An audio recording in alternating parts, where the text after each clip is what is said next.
De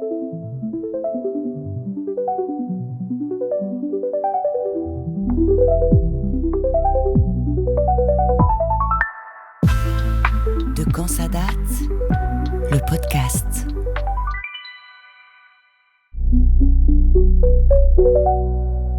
Épisode 1, 69. Année érotique.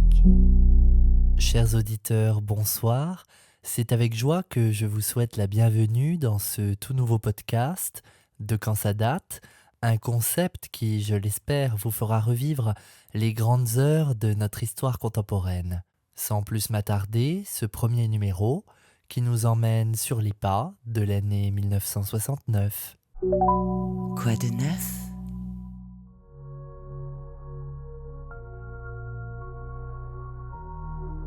En 1969, on aime prendre l'avion. Le Concorde s'envole pour la première fois, certes sans passagers, il faudra attendre pour cela. Mais tout de même, c'est un bel oiseau que l'on aime contempler. Toujours dans les airs, si on a les moyens d'être en première, on peut siroter un cocktail au premier étage d'un appareil qu'on est fier d'appeler 747. Un peu plus haut encore, l'émission Apollo nous montre que les hommes ne se contentent plus du ciel, c'est en effet l'espace et la lune que l'on explore. Les âmes voyagent dans les nuages comme celle de Bowie et son Space Oddity, dont la pochette définitivement Space Age est signée Vasarely. L'armée se met à l'informatique avec le programme ARPANET, grand-père d'Internet, qui est une révolution qui bousculera nos sociétés. 1969, c'est si facile de dépenser, car en effet, on découvre ces distributeurs qui mangent nos cartes et nous donnent aussitôt des billets. Faisons nos emplettes. Peut-être une robe Paco Rabanne, tout en métal, ou bien encore une combinaison en vinyle, signée Cardin. La mode nous parle déjà de l'an 2000, le futur n'a jamais été aussi précoce. Les 4 saisons. Washington. Le président Nixon entre en fonction. Il pousse la porte du bureau ovale. Paris. Les Halles-Baltard ferment leurs portes. C'est la fin pour le ventre de Paris. Paris. De Gaulle démissionne. On dit adieu au général. Toujours Paris. Pompidou entre à l'Élysée. Une nouvelle époque est-elle née ? New York. Trans, gays et lesbiennes disent non à la police. C'est les émeutes de Stonewall. Los Angeles. Un carnage a lieu dans une villa. L'actrice Sharon Tate est assassinée. Irlande. Irlande du Nord et Angleterre se font la guerre. Le conflit durera 39 ans. Washington. Plus de 500 000 manifestants disent non. Non à la guerre, oui à la paix. Londres. Les Beatles traversent la route pour la dernière fois. L'album Abbey Road signera leurs adieux. Départ, arrivée. Passagers en direction des départs. Judy Garland, Brian Jones, Ho Chi Minh.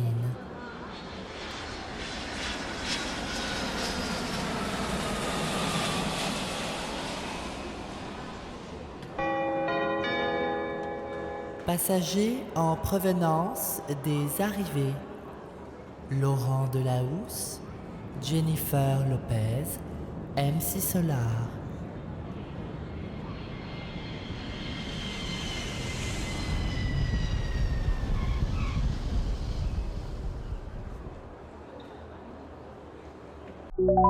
Sur vos écrans. 1969, c'est Hibernatus, Easy Rider, les funérailles des roses, mais c'est surtout la piscine. Jacques Deray, 2h, 0 minutes. Dans ce long métrage, la caméra de Jacques Deray nous emporte dans une ambiance estivale. Au bord de la piscine, les corps de Romy Schneider et d'Alain Delon sont sublimés. Leur bronzage est cuivré, leur maillot bien moulé, bref, c'est un véritable tableau où le désir est sûrement l'acteur principal. Véritable huis clos à ciel ouvert, l'arrivée d'un personnage va tout bousculer. Les relations vont se chercher, se rejeter, se trouver, mais à quel prix ? Ce film peut être parfois contesté, cependant, après l'avoir remis dans son contexte, une chose est sûre, il est à voir. C'est un moment d'ambiance comme suspendu qui vous transportera, le temps de 2 heures, dans une côte d'azur qui cache bien son jeu. Malgré le soleil, l'eau azur et les cigales, ce tableau à l'apparence idéale n'est en fait qu'une prison dorée. Dans vos oreilles.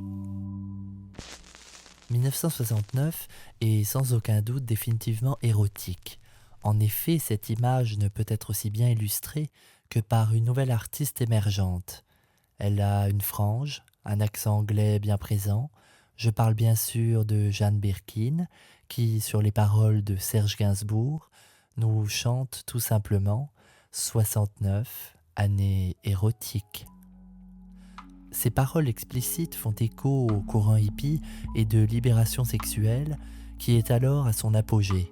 C'est également Julien Clerc qui prône cette idée de paix et d'amour dans la comédie musicale Air. Véritable choc des générations, que l'on soit jeune ou ancien, la pièce est ovationnée ou fait scandale. Outre-Atlantique, c'est près de 1 demi-million de personnes qui se réunissent pour le festival historique de Woodstock, où les plus grands artistes de l'époque interprètent les plus grands tubes.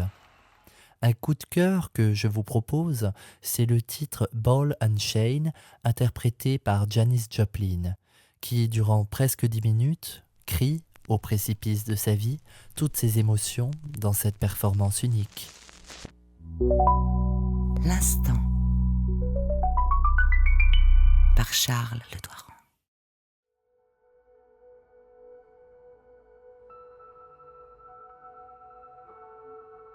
Nous sommes la nuit du 20 au 21 juillet 1969.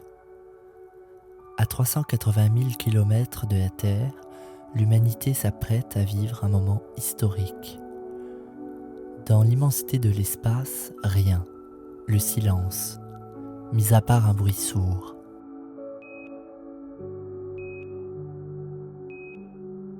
Un petit module du nom de Eagle, qui a l'allure d'un insecte, s'apprête à se poser. Les 2 astronautes à son bord, Neil Armstrong et Buzz Aldrin, d'une concentration indéfinissable, regardent sur leurs écrans ce sol blanc qui se rapproche peu à peu.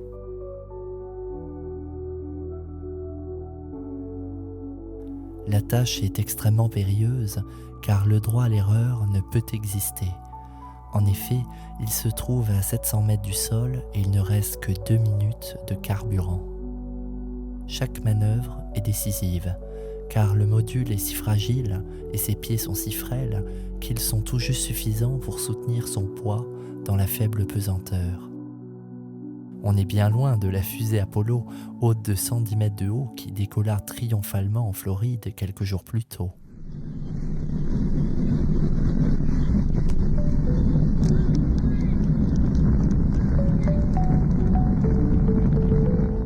Soudain, Armstrong remarque, dans cette descente interminable, que l'ordinateur de bord, qui a été programmé pour allunir à un lieu précis, les dirige droit vers un cratère escarpé. Il ne reste que 8% de carburant, ils n'ont d'autre choix que de continuer à descendre. Ils décident donc de reprendre les commandes, manuellement. Ils cherchent encore, puis finalement, à 48 mètres du sol, ils distinguent un endroit où atterrir. Il modifie sa trajectoire en sachant que chaque seconde est décisive. La capsule descend à 1,8 mètres seconde, nous sommes maintenant à 30 mètres et il ne reste que 5% de carburant. À Houston, le centre de contrôle, le sang ne circule plus dans aucune veine. Mais c'est peut-être plus stressant encore pour le 3e astronaute trop souvent oublié, Michael Collins, qui est resté en orbite lunaire dans la capsule Columbia, en hommage au roman de Jules Verne, De la Terre à la Lune, paru un siècle plus tôt. Il tourne autour de l'astre car c'est lui et la capsule qui sont les garants du retour de l'équipage. Une solitude s'empare de lui pendant des heures. Ils sont 3 milliards sur Terre, 2 se dirigent sur la Lune et lui est définitivement tout seul.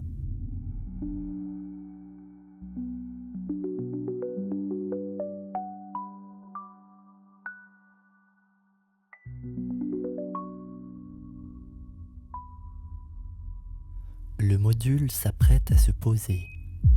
25 mètres, 20 mètres, 15 mètres. À 12 mètres du sol, il ne reste que 1 minute de carburant. 10 mètres, 5 mètres, 3 mètres. Le 20 juillet 1969, à 21h17 heure française, Eagle s'est posé sur le sol lunaire.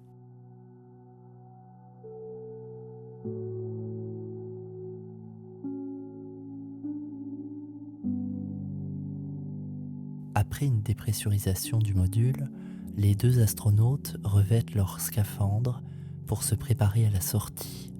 Une écoutille de 80 cm de côté les sépare de l'extérieur.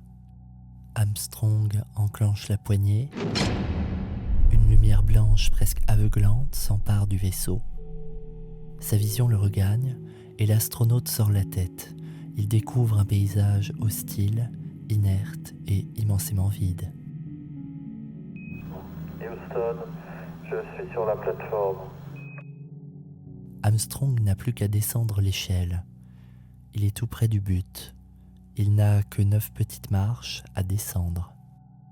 L'air précautionneux, il se lance. Doucement, avec minutie, il s'éloigne du module, peu à peu, et se rapproche de ce terrain jusqu'alors inconnu. Armstrong distingue maintenant parfaitement la texture du sol. Le sol est couvert d'une poudre blanche. Le temps s'arrête, les visages se figent dans le monde entier. C'est plus de 1 demi-milliard de spectateurs qui suivent l'événement devant leur poste de télévision. Chers téléspectateurs de la deuxième scène, le monde est en train de vivre un moment historique. It's a historic day. Il ne reste plus qu'une marche, assez haute. Après une pause de quelques secondes, il s'élance alors dans un dernier saut d'environ 50 cm. Il s'écrie alors « C'est un petit pas pour l'homme, mais un bond de géant pour l'humanité ». À cet instant, son pied se pose. On a marché sur la Lune. «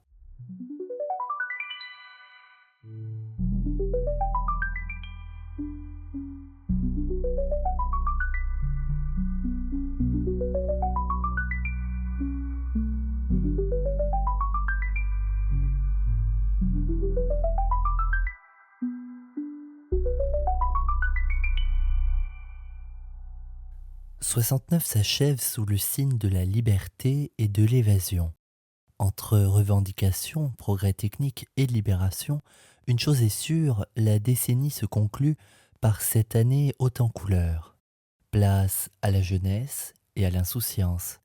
Malheureusement, nous verrons plus tard que ce futur idéal n'est sans doute qu'un mirage, où le rêve n'a plus sa place, mais plutôt une réalité qui sera peut-être moins positive.